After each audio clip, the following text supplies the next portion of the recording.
Just start discussion regarding surface chemistry. This chapter, surface chemistry, the word itself have the meaning.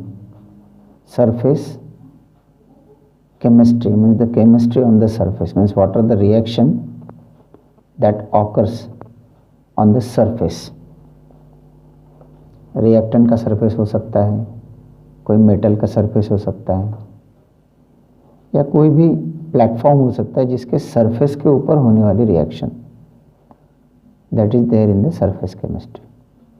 In this chapter two important things are there, that is one is adsorption and another is colloids. So out of these the first one is adsorption. So let us start discussion regarding adsorption. I think you are very much familiar about absorption. जैसे example हम example लेते हैं, जो ये रहता है ना, किसको क्या बोलते हैं, ग्रीन पीस, वटाना है ना. जैसा एक दो बीकर लिए, ठीक है, और दोनों बीकर में हमने पानी लिया और एक बीकर में क्या किया, वटाना जो है ना, जिसको आप लोग क्या बोलते हैं, ग्रीन पीस, है ना, ग्रीन पी, इसमें डाल दिया और इसमें डाल दिया आयरन बॉल. इसमें ऐसे डाल दिए, जैसा एक दूसरा एग्जांपल ये करते हैं ऐसे, है ना, ऐसे ऐसे आयरन बॉल इधर डाल दिए और यहाँ ये वटाना, ठीक है. अब इनको 24 घंटे रख दिए. 24 घंटे रखने के बाद दूसरे दिन अगर देखा जाए तो व्हाट डू यू फाइंड, ये जो ग्रीन पीस है, ये जो ग्रीन पीस है, ये ग्रीन पीस जो है ये स्वेल हो जाएंगे, यानी एक ग्रीन पीस के अंदर में पानी एब्सॉर्ब हो जाएगा और इसका साइज जो है ये बड़ा हो जाएगा, यानी इसके अंदर वाटर का एब्सॉर्प्शन हुआ. वाटर का क्या हुआ, एब्सॉर्प्शन हुआ, है ना, और वाटर एब्सॉर्ब होकर उसका साइज क्या हो गया, बड़ा हो गया. मतलब पानी अंदर चला गया इसके अंदर और ये इसका साइज धीरे धीरे ऐसा बड़ा हो गया. So this is the bulk phenomena. इसको क्या बोलते हैं, बल्क फिनोमेना. अब इसके साथ में जो हमने दूसरा एग्जांपल लिया, जो आयरन बॉल है, जो आयरन बॉल पानी के अंदर रखे थे, ये कितने भी दिन तक पानी के अंदर रखेंगे तो उसका साइज वही रहेगा, जो साइज है वही साइज रहेगा. क्या होगा, ये आयरन बॉल जो है, पहले आयरन बॉल ऐसा था, पानी में जैसा रखा तो वैसा रहेगा, उसमें कोई फर्क नहीं पड़ेगा. अब ये आयरन बॉल को अगर देखेंगे हम तो हो सकता है इसके ऊपर ऐसे वाटर के ड्रॉपलेट्स ऐसे जमा हो, जो सरफेस है ना, सरफेस के ऊपर ऐसे वाटर के ड्रॉपलेट जमा हो, लेकिन पानी अंदर नहीं जाएगा. तो इसके सरफेस के ऊपर क्या ऐसा तो नहीं होगा कि आयरन बॉल भी बड़े हो गए, ऐसा हो सकता है क्या, नहीं होगा. तो वाटर ड्रॉपलेट्स इसके ऊपर जमा हो जाएंगे. अब ये स्थिति को अगर देखते हैं आप, तो आपको क्या लगता है, पानी की जो बूंदें हैं वो सरफेस के ऊपर रुकी हुई है और सरफेस के ऊपर जो भी रिएक्शन हो रही है वो सरफेस के ऊपर हो रही है. वहाँ पे क्या था, जो ग्रीन पीस है उसके अंदर पानी एब्सॉर्ब हुआ था, स्वेल हो गए थे, तो that is the absorption, AB, that is the absorption and this is adsorption. देखो ज़्यादा डिफरेंस नहीं है, कंफ्यूज होना नहीं है. अगर स्पेलिंग देखेंगे तो सेम सेम ही दिखती है अपने को, एब्सॉर्प्शन और एडसॉर्प्शन। अगर वो तारे ज़मीन पर जैसा काम अगर रहा ना तो दोनों एक जैसे दिखेंगे, लेकिन अपने को पढ़ना है एडसॉर्प्शन। सरफेस केमिस्ट्री में हमको पढ़ना है एडसॉर्प्शन, एब्सॉर्प्शन नहीं पढ़ना है, एडसॉर्प्शन पढ़ना है। एक्चुअली एडसॉर्प्शन में एक्चुअली होता क्या है, जो भी सरफेस है, जैसा ये ब्लू कलर दिख रहा है ये सरफेस है, इसके ऊपर अगर कोई भी पार्टिकल्स एडसॉर्ब हो जाते हैं तो वो इस तरह जमा हो जाएंगे, वो ऐसे ऐसे इसके ऊपर जमा हो जाएंगे। तो ये जो पार्टिकल्स है छोटे छोटे जो ये सरफेस के ऊपर कलेक्ट हो गए, इनको एडसॉर्प्शन की लैंग्वेज में बोलते हैं एडसॉर्बेट। और ये जो सरफेस है जिसके ऊपर ये एडसॉर्प्शन हो रहा है उसको बोलते हैं एडसॉर्बेंट।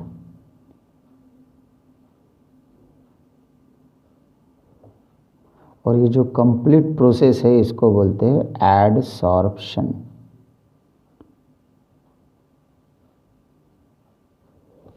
ये थोड़ा समझना है, जो छोटे छोटे है इसको बोलते हैं एडसॉर्बेट, जो बड़ा मास है जिसके ऊपर एडसॉर्प्शन हो रहा है उसको बोलते हैं एडसॉर्बेंट, और जो प्रोसेस है इसको बोलते हैं एडसॉर्प्शन।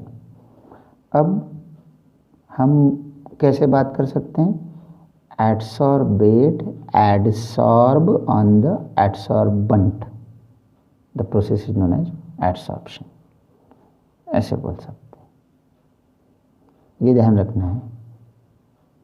अब ये जो एडसॉर्प्शन है ये दो प्रकार की, adsorption is of two type, first is physical adsorption और second is chemical adsorption.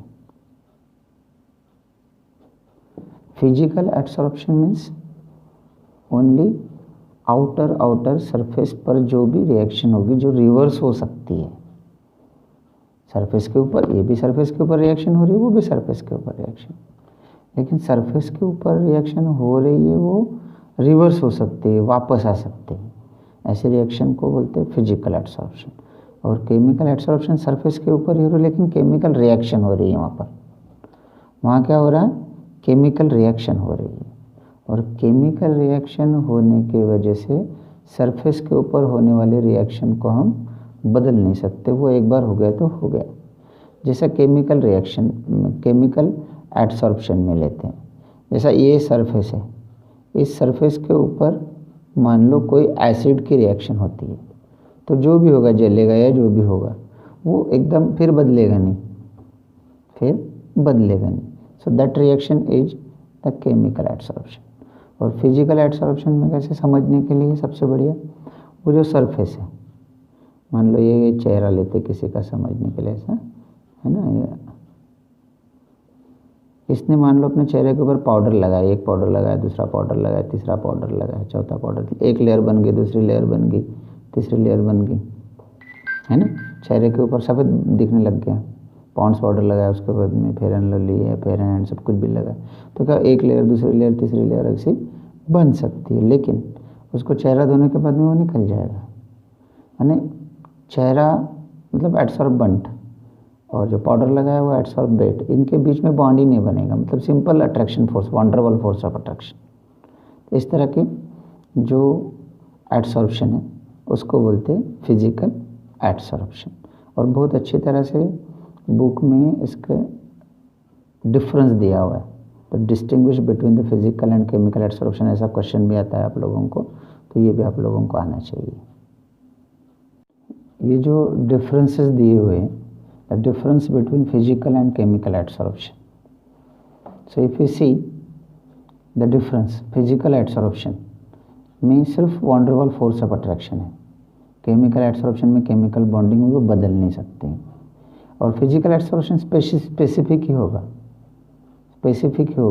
Chemical adsorption इधर उधर भी हो सकता है। और फिजिकल एडसॉर्प्शन जो है रिवर्सिबल इन नेचर, एक बार हो गया लेयर मल्टी लेयर बन जाएंगे, रिवर्सिबल हो जाएगा। इस तरह के ये जो डिफरेंस है, कम से कम 3-4 डिफरेंस आप लोगों को आने चाहिए, इसका आप ध्यान रखेंगे। The next topic of this chapter is adsorption isotherm. This word isotherm, ये जो शब्द है ना आइसोथर्म, आइसोथर्म का मीनिंग होता है, iso means same, therm means temperature, same temperature पे लिया गया ग्राफ, सेम टेम्परेचर पे लिया गया ग्राफ इज आइसोथर्म, ये ध्यान रखना है आपको। अभी इसमें दिया है देखो कि जब भी कभी कोई एडसॉर्प्शन होगा, सो द अमाउंट, इसमें एग्जाम्पल समझने के लिए गैस को एडसॉर्ब किया, मतलब समझने के लिए बेस्ट एग्जाम्पल है, if the amount of gas is adsorb by the adsorbent with a particular pressure, pressure बदल रहा है, टेम्परेचर कांस्टेंट रखा है, and that can be express, जो भी कर्व आएगा that curve is known as the adsorption isotherm. तो एक फ्रेंडलिच नाम का साइंटिस्ट था, इस साइंटिस्ट ने इसके ऊपर स्टडी किया 1909 में, और एक स्टडी में इनको ऐसे नज़र आया, जो भी दिखा वो एक्चुअली ऐसा था। अभी ये फिगर को देखेंगे हम, इस फिगर को हम गौर करेंगे, just see this figure. What is there on the x axis, there is pressure, x axis पर क्या है, प्रेशर है, और वाई एक्सिस पर क्या है, एक्स बाय एम है। X by m is the extent of adsorption, जैसे नंबर ऑफ मोल्स था ना, number of moles weight upon molecular weight, ऐसा नहीं था, तो ये m is the mass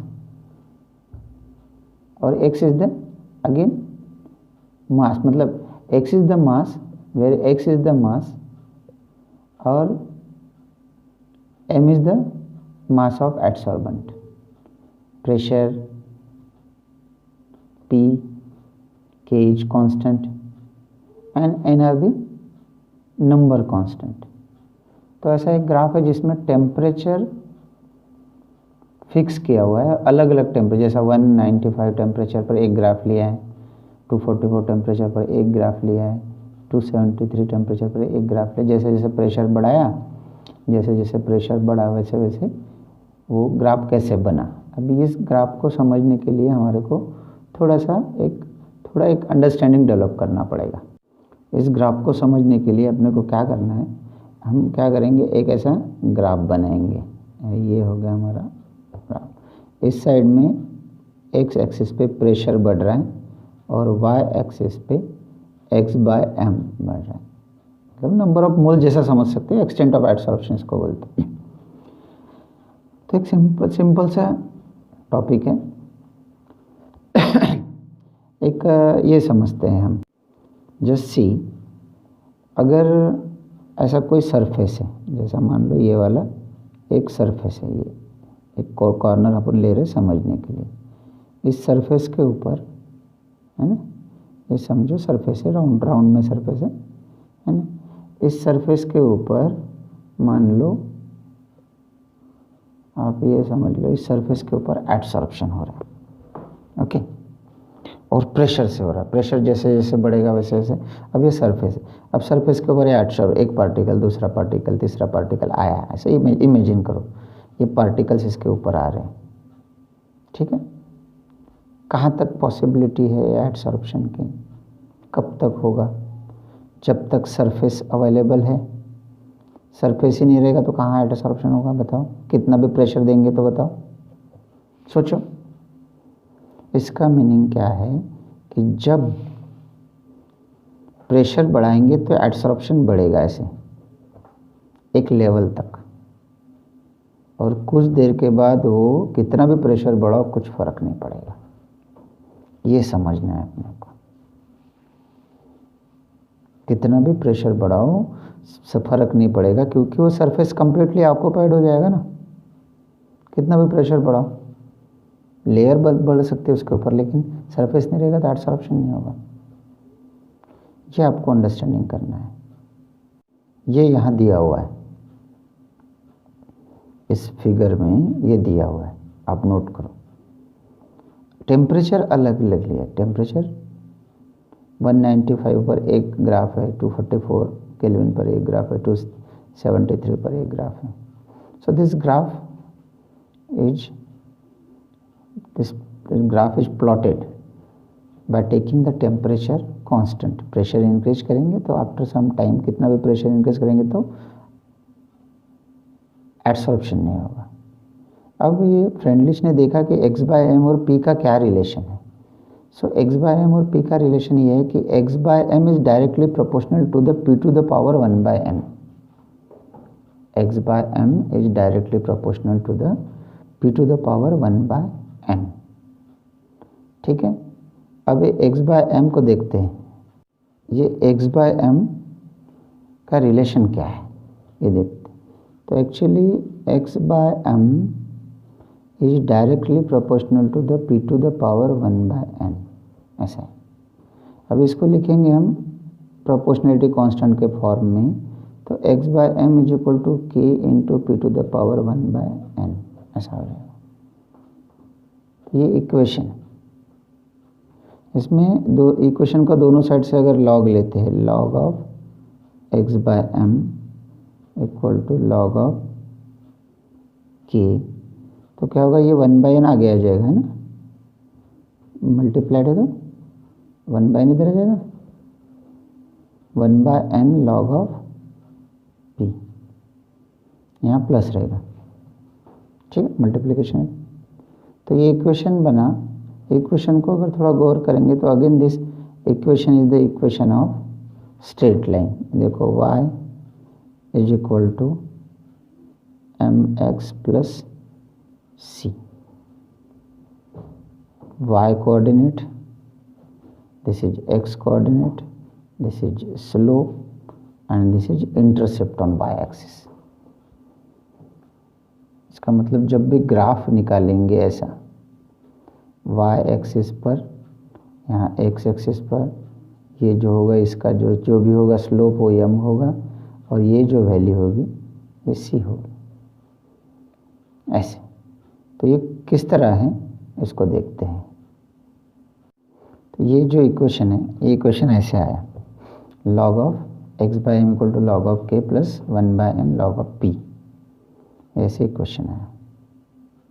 okay, अब इस इक्वेशन को इसका ग्राफ बना ऐसे, तो ये ग्राफ ऐसे बना, log of p log of x by m, so this intercept is equal to k and slope is equal to 1 by p। इससे हमको सीखने को क्या मिल रहा है? So validity of Freundlich isotherm, that is in this plot। ये जो graph है इसके ऊपर से समझ में आता है कैसे, the slope of the straight line gives the value of 1 by n and the intercept on y axis the value of k। इससे क्या समझ में आ रहा है कि Freundlich isotherm explain the behaviour of adsorption in approximate manner. कैसे, the factor 1 by n can have the value between 0 and 1। ये आपको नीट के एग्जाम में आता है। 1 बाय n की जो वैल्यू है ये 0.1 टू 0.5 के बीच में होती है इस इक्वेशन में। सो दस the equation hold goods over the all range of pressure. अगर ऐसा होता है तो ये वैल्यू आती 0.1 टू 0.5 के रेंज में। अगर ये देखो दोनों कंडीशन बहुत इंपॉर्टेंट है। अगर 1 by n equal to 0 then x by m equal to constant, तो इसका मीनिंग क्या हुआ, the adsorption is independent of pressure. इसका कोई मीनिंग ही नहीं है, कुछ भी नहीं होगा, जैसे एडसॉर्प्शन होगा प्रेशर से कोई लेना देना नहीं। So 1 by n is equal to 0 अगर है तो, if 1 by n is 1 then x by m equal to ये इक्वेशन, क्योंकि p to the power 1 by n हो गया ना, मतलब p टू द पावर 1 ही आ गया ना। So that is x by m is directly proportional to the p। इसका मतलब क्या है, the adsorption varies directly with the pressure. It means that the adsorption varies directly with the pressure. So both the condition are supported by the experimental result. ये दिया हुआ है friendly adsorption isothermal.